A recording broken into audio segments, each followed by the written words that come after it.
A pet deer is at the center of a controversy, and an eastern Ohio family has made a plea to state wildlife officials to keep Wheezer.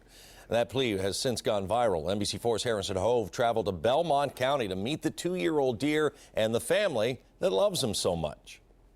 A 2-year-old deer being raised by an eastern Ohio family until an Ohio Department of Corrections officer sitting in this handicapped parking spot right here notices Wheezer in a family's backyard. He is my baby, and I'm sorry.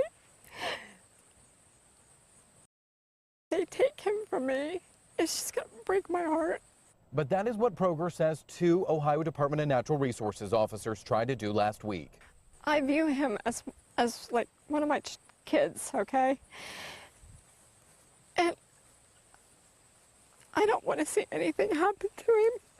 In Ohio, you must have a permit to raise a wild animal. Jody does not. She saw Wheezer's mother get hit and killed by a car 2 years ago. She rescued him and has raised him ever since. She bottle fed him when he was a baby and now hand feeds him berries. He's even welcome in their home.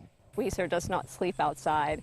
He comes in the house, and up until about 2 months ago, he would sleep in our bed with us. The Progers say they will do whatever it takes to appease ODNR in order to keep Wheezer, including building a fence. I have no problem. I mean, we'll have one put in. You know, once we're sure that we have possession of him, we can get a permit, we'll put that up. You know, and if they want him vet checked, we'll have the vet checking. The Ohio Department of Natural Resources says this investigation is still ongoing. All new at 6, I'll tell you why ODNR is so concerned about cases just like Wheezer's. Reporting in Belmont County, Harrison Hove, NBC4.